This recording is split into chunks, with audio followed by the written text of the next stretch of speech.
ಕಳೆದವರ ಮೇಲೆ ಲೋಕಾಯುಕ್ತ ಎಸ್ಐಟಿಗೆ ಸಂಬಂಧಪಟ್ಟಾಗಿ ರಾಜ್ಯಪಾಲರಿಗೆ ಮತ್ತೆ ಪ್ರಾಸಿಕ್ಯೂಷನ್ಗೆ ಅನುಮತಿ ಕೇಳಿದೆ. ಇದು ರಾಜ್ಯ ಸರ್ಕಾರ ಉದ್ದೇಶಪೂರ್ವಕವಾಗಿ ಮಾಡ್ತಿದೆ. ಕುಮಾರಸ್ವಾಮಿ ಇದು ಏನಾಗಿದೆ, ಶರವಣ ಅವರು ಹೇಳ್ದಂಗೆ ಬಹುಶಃ ದ್ವೇಷದ ರಾಜಕಾರಣ ಅಂತಕ್ಕಂಥದ್ದು ಅದಕ್ಕೊಂದು ಗ್ರಾಫ್ ಇತ್ತು. ಆದರೆ ಈ ಕಾಂಗ್ರೆಸ್ನ ಸರ್ಕಾರ 2 ವರ್ಷದಿಂದ ಆಡಳಿತಕ್ಕೆ ಬಂದಾಗಿಂದ ಆ ಗ್ರಾಫ್ಗೆ ಲಿಮಿಟೇಷನ್ನೇ ಇಲ್ಲ. ದ್ವೇಷದ ರಾಜಕಾರಣಕ್ಕೆ ಬಿತ್ತನೆ ಬೀಜವನ್ನ ಬೆತ್ತಿರ್ತಕ್ಕಂಥದ್ದೇ ಕಾಂಗ್ರೆಸ್ ಇವತ್ತು ಈ ರಾಜ್ಯದಲ್ಲಿ. ಎಲ್ಲಿ ಕುಮಾರಣ್ಣ ಅವರು ದಿನ ಬೆಳಗ್ಗೆದ್ರೆ ಈ ಭ್ರಷ್ಟ ಕಾಂಗ್ರೆಸ್ನ ಹಗರಣಗಳನ್ನ ಇಟ್ಕೊಂಡು ಬಯಲ್ಗೆಳಿತಕ್ಕಂಥ ಒಂದು ಕೆಲಸವನ್ನ ಮಾಡ್ತಾರೆ. ಇದನ್ನ ಅಲ್ಟಿಮೇಟ್ಲಿ ಅವ್ರಿಗೆ ಸಹಿಸಕ್ ಆಗ್ತಾ ಇಲ್ಲ. ಒಟ್ಟಾರೆಯಾಗಿ ಅವ್ರು ವರ್ಚಸ್ ಕುಗ್ಗಿಸ್ಬೇಕು.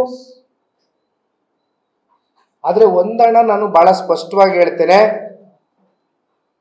ಸನ್ಮಾನ್ಯ ಕುಮಾರಣ್ಣ ಅವರು ಹಾಗೂ ನಾನೇ ಹೇಳ್ತೇನೆ ಅವ್ರ ಪರವಾಗಿ, ನಮ್ಮ ಆತ್ಮಸಾಕ್ಷಿಗೆ ಅನುಗುಣವಾಗಿ ಕೆಲಸ ಮಾಡಿದ್ದಾರೆ ಸನ್ಮಾನ್ಯ ಕುಮಾರಣ್ಣ ಅವರು.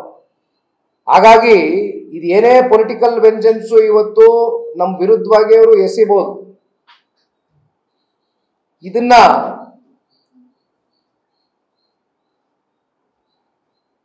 ನಾವು ಎದುರಿಸ್ತಕ್ಕಂಥ ಒಂದು ಸಾಮರ್ಥ್ಯ ಇಟ್ಕೊಂಡಿದೀವಿ. ಅದಕ್ಕೆ ಸನ್ಮಾನ್ಯ ಕುಮಾರಣ್ಣ ಅವರ ನೈತಿಕವಾದಂತ ರಾಜಕಾರಣ, ಇಲ್ಲಿವರೆಗೂ ರಾಜಕಾರಣದ ಬದುಕಲ್ಲಿ ನೈತಿಕತೆ ಅಂತಕ್ಕಂಥ ಪದಕ್ಕೆ ಒಂದು ವ್ಯಾಲ್ಯೂ ಕೊಟ್ಟು ಬದುಕಿದೀವಿ ನಾವು. ಹಾಗಾಗಿ ಇದನ್ನ ಕಾನೂನಾತ್ಮಕವಾಗಿ ಯಾವ ರೀತಿ ನಾವು ಎದುರಿಸಬೇಕು ಎದುರಿಸ್ತೇವೆ. ಇದು ಏನು ಹೊಸದಲ್ಲಣ್ಣ. ಹಲವಾರು ಸರ್ಕಾರಗಳು ಬಂದಾಗ್ಲೂ ಕೂಡ ಅಗೇನ್ ಕುಮಾರಣ್ಣನ ಕಟ್ಟಾಕ್ತಕ್ಕಂಥದ್ದಕ್ಕೆ ನಾನು ಹಲವಾರು ಬಾರಿ ಹೇಳಿದ್ದೀನಿ. ಮೊನ್ನೆ 2-3 ಜಿಲ್ಲೆಗಳು ಪ್ರವಾಸ ಮಾಡಿದಾಗ್ಲೂ ಹೇಳಿದ್ದೀನಿ, ಮತ್ತೆ ಹೇಳ್ತೇನೆ. ಏನು 1985ರಲ್ಲಿ ಜಮೀನ್ ಖರೀದಿ ಆಯ್ತು. ಆ ಜಮೀನನ್ನ ಕೊಟ್ಟಂತ ಜಮೀನಿನ ಮಾಲೀಕರು ಇಲ್ಲಿವರೆಗೂ ಬಂದು 40 ವರ್ಷ ಕಳೀತಾ ಬಂದಿದೆ.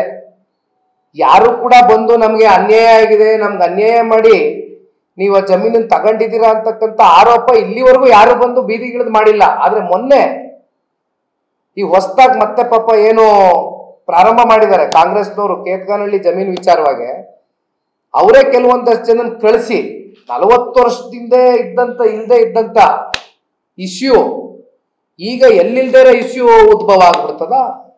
ಯಾರೋ 4-5 ಜನ ನಿಲ್ಸಿ ಮೀಡಿಯಾ ಮುಂದೆ ಪಾಪ ಮಾತಾಡ್ತಾ ಇದ್ರು. ಯಾರೋ ಇಲ್ಲಿ ಮಾತಾಡ್ಲಿ, ಎಲ್ಲದಕ್ಕೂ ಕಾಲ ಉತ್ತರ ಕೊಡ್ತದೆ. ಕಾನೂನಾತ್ಮಕ ನಮ್ಮ ಹೋರಾಟ ಮುಂದುವರಿಸ್ತದೆ.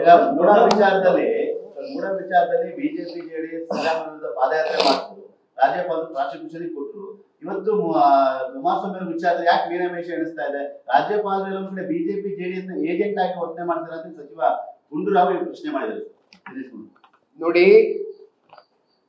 ರಾಜ್ಯಪಾಲರಿಗೆ ಅವರದಾದಂತ ಒಂದು ಘನತೆ ಇದೆ.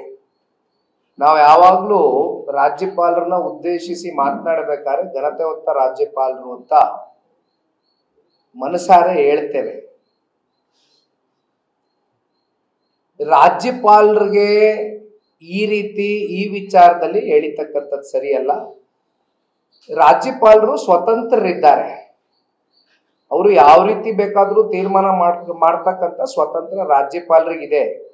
ಹಾಗಾಗಿ ಅಗೇನ್ ಅವರನ್ನು ಕೂಡ ರಾಜಕೀಯವಾಗಿ ಬಳಸ್ಕೊಳ್ತಕ್ಕಂಥದ್ದು ಅಥವಾ ರಾಜಕೀಯವಾಗಿ ಅವರ ಹೆಸರನ್ನ ಪ್ರಸ್ತಾವನೆ ಮಾಡ್ತಕ್ಕಂಥದ್ದು ಶೋಭೆ ತರ್ತಕ್ಕಂಥದ್ದಲ್ಲ.